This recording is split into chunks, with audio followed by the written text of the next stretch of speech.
જય Shri Krishna friends, cook with હરવામાં આપનું સ્વાગત છે। આજે આપણે એકદમ નવો જ નાસ્તો બનાવવાના છીએ અને તે પણ 2 ટીપા તેલમાં, અને હેલ્ધી પણ એટલો જ આ નાસ્તો છે। અને બાળકોને આ નાની ભૂખમાં આપશો તો તે ખાતા ધરાશે નહીં। અને જો મારી ચેનલ પર નવા હો તો મારી ચેનલને લાઈક, શેર અને સબસ્ક્રાઈબ જરૂરથી કરજો। આ નાસ્તાની મેઇન વસ્તુ છે મમરા। મેં અડધો બાઉલ મમરા ચાળીને લીધેલા છે। તેમાં 1 ગ્લાસ પાણી એડ કરી 30 સેકન્ડ સુધી આપણે આ મમરાને પલાળવાના છે। આને કન્ટિન્યુ હલાવતા જ રહેવાના છે, ઝાઝો ટાઈમ ન રહે તેનું ખાસ ધ્યાન રાખવાનું છે। હવે આપણે એક ચાયણો લેશું, તેમાં આ પાણી બધું એડ કરેલું છે તે રિમૂવ કરી દઈશું અને બીજા ચમચા વડે એકદમ સરસ રીતે આપણે મમરામાંથી પાણી નિતારી લેશું। મમરામાં પાણી ન રહે તેનું ખાસ ધ્યાન રાખવાનું છે, નકર આપણે બાઇન્ડિંગમાં લોટ વધુ નાખવો પડશે। એટલે એકદમ સરસ રીતે આપણે મમરા નિતારી લેશું।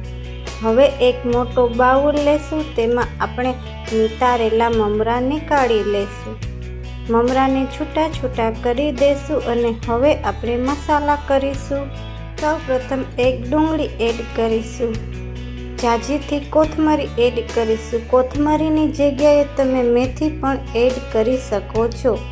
1 ટેબલસ્પૂન ચીલી જિંજરની પેસ્ટ, 1/3 ટેબલસ્પૂન મીઠું, 1/3 ટેબલસ્પૂન ગરમ મસાલો, 1/3 ટેબલસ્પૂન હળદર, 1/3 ટેબલસ્પૂન ધાણા જીરું પાવડર ને અડધી ચમચી લાલ મરચું પાવડર।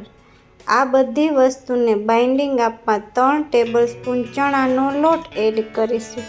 પહેલાં આપણે ચમચી વડે સરસ મિક્સ કરી લેવાનું છે। આમાં આપણે પાણીનો જરા પણ ઉપયોગ કરવાનો નથી। સરસ રીતે મિક્સ કરી લેશું, ત્યારબાદ આપણે હાથ વડે મિક્સ કરી દેશું, એટલે ખબર પણ નહીં પડે કે આ નાસ્તો આપણે મમરામાંથી બનાવેલો છે। ખાસ ધ્યાન રાખવાનું છે કે પાણીનો ઉપયોગ જરા પણ કરવાનો નથી। એકદમ કલરફુલ આ આપણું બેટર બને છે અને મીડિયમ કન્સિસ્ટન્સી વાળું બેટર બને છે, જે તમે જોઈ શકો છો। આપણું બેટર એકદમ સરસ મિક્સ થઈ ગયેલું છે અને હવે આમાંથી આપણે ટીકી વાળીશું। સૌપ્રથમ હાથમાં થોડું તેલ ચોપડવાનું છે, એટલે આ બેટર આપણા હાથમાં ચોટે નહીં, અને થોડો ભાગ લઈ આપણે રાઉન્ડ શેપમાં ટીકી વાળવાના છીએ। ગોળ બોલ બનાવવાનો છે અને રાઉન્ડ શેપ આપી દેવાનો છે। આની જગ્યાએ તમે કોઈ પણ શેપ પણ આપી શકો છો। મેં ડુંગળીનું પ્રમાણ વધુ રાખેલું છે, કારણ કે ઉનાળામાં ડુંગળી જેટલી ખાઈએ એટલી સારી છે અને લૂથી બચી શકાય છે। આ રીતે આપણે બધી ટીકી વાળી લેશું। જ્યારે સાંજના સમયે બાળકોને ભૂખ લાગે અને ત્યારે આ નાસ્તો તમે માત્ર 10 મિનિટમાં બનાવીને આપી દેશો તો ક્યારે ડીશ ખાલી થઈ ગઈ તે ખબર પણ નહીં પડે। આપણી બધી ટીકી વળાઈ ગયેલી છે આ રીતે, અને હવે આપણે આ ટીકીને સેલો ફ્રાય કરવાની છે અને એકદમ કલરફુલ આપણી ટીકી દેખાવમાં લાગે છે। એક નોનસ્ટિકની લોઢી લેશું, તેમાં 1 ટીપું તેલ એડ કરી અને છૂટી આપણે બધી ટીકી એડ કરી દઈશું।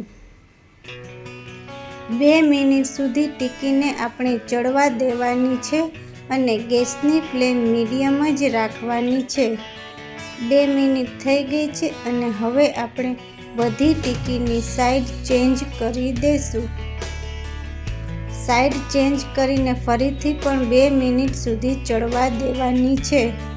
આજે આપણે આ ટીકીને શેકીએ છીએ ઓછા તેલમાં, પણ તેની જગ્યાએ આપણે આને તળી પણ શકીએ છીએ અને આ ટીકીને ચડતા કુલ 6 થી 7 મિનિટનો સમય લાગે છે।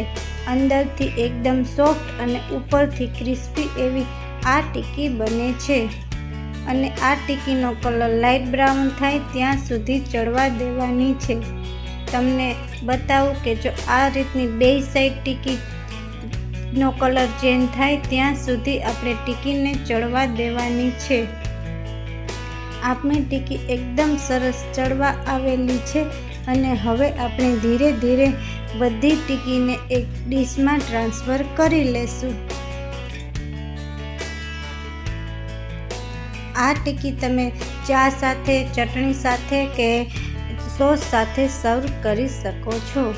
હવે આ ટિક્કીને આપણે ગરમ ગરમ સર્વ કરીશું અને આ ટિક્કી તમે બાળકોને લંચ બોક્સમાં પણ આપી શકો છો. અને એક ટિક્કી લઈને આપણે જોઈએ કે જરા પણ આ ટિક્કીમાં તેલ નથી.